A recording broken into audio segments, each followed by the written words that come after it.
4. harjutuse jaam Hyrox võistlusel on Burpee Pro Jumps ehk siis kosmonaudid edasihüppamisega. Siin videos vaatame üle reeglid, tehnika, levinumad penaltid ja mõned nõuanded. Võistlusel tuleb läbida 80 meetrit burpidega ja üldjuhul on see vahemaa jaotatud 4 20-meetriseks rajaks. Harjutus on idee poolest lihtne, teed burpee ja siis hüppad edasi. Iga raja esimene burpee peab algama käed stardijoone taga ja iga raja lõpus pead mõlema jalaga üle joone hüppama. Kui maandud joone peale, tuleb teha lisaburpee. Alla minnes võid käed asetada kuni 30 sentimeetrit varvastest ettepoole. Ja iga burpiga peab rind selgelt maad puudutama. Üles tulles ei tohi jalad liikuda sõrmeotstest ettepoole ja hüppama pead paralleelsete jalgadega.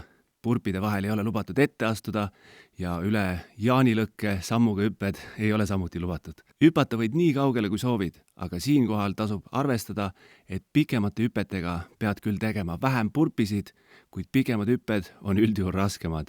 Lühemad hüpped on lihtsamad, aga pead tegema rohkem burpisid, et siis võistluse vahemaa läbida. Mängi ringi ja leia endale sobiv hüppekaugus ning see võib ka aja jooksul muutuda, kui su vorm paraneb.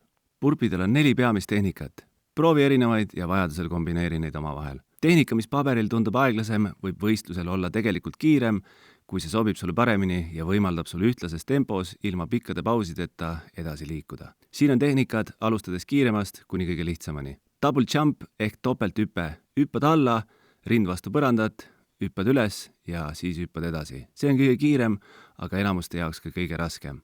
Jump down step up ehk siis hüppad alla, seejärel astud ülesse ja siis hüppad edasi. See võib olla endiselt väga kiire, aga on palju lihtsam enamuste jaoks. Step down, step up ehk siis astud alla, rind maha, astud üles ja siis hüppad edasi. Mõned lisaliigutused, aga võib olla palju vähem kurnav, sest plahvatuslikke liigutusi on vähem. Ja 4. on põlvetehnika. Selle tehnikaga võid kas hüpata või astuda maha, kuidas iganes tunned, et parem on, aga tõused üles nii, et lähed esmalt ühe jala põlve peale, seejärel teed teise jalaga täissammu ja siis lõpetad esimese jalaga viimase pooliku sammu. See on kõige rahulikum tehnika ja sobib kõige paremini enamustele alustajatele. Kui burpid on sinu nõrk koht, soovitan seda kasutada esimesel võistlusel või vähemalt hoida endale see varuplaanina. Ja tegelikult ka selle tehnikaga on võimalik väga kiiresti liikuda. Siin on mõned lisasoovitused burpideks. Kasuta 30 cm reeglit, kui su mobiilsus seda lubab. Nii saad iga burpiga veidi lisamaad. Burpit alustades võid asetada käed varvastest kuni 30 cm ettepoole, mõõdetuna peopesa tagaosast. Üles tulles saad tuua oma jalad otse sõrmeotste taha, seega saad iga kord umbes 30 cm lisamaad. See pole küll öö ja päev vahe, aga aitab sind võistlusel kindlasti kaasa, kus sul on raske ja iga sentimeeter loeb.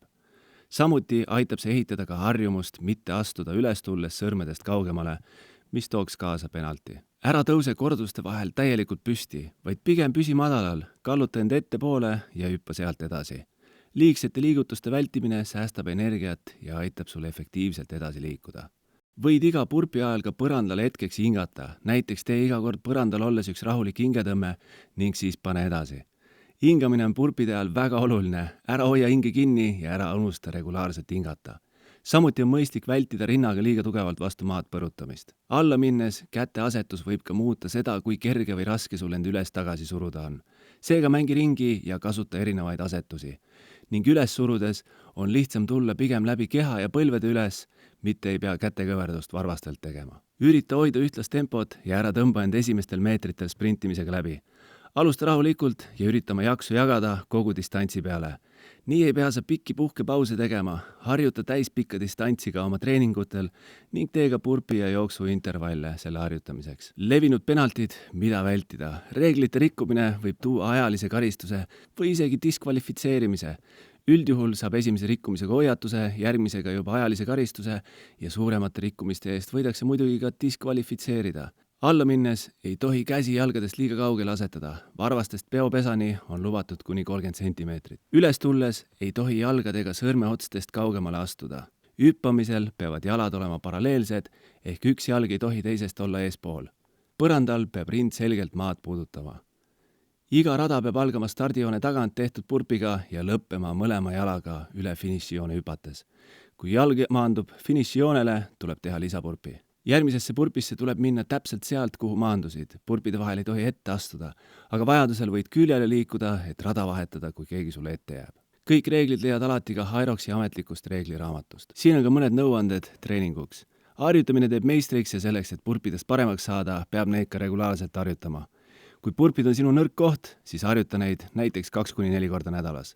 Treeni nii lühemaid, intensiivsemaid purpiseeriaid, näiteks 20-meetriseid lõike, sprinte, kui ka täielikku 80-meetrist võistlusdistantsi.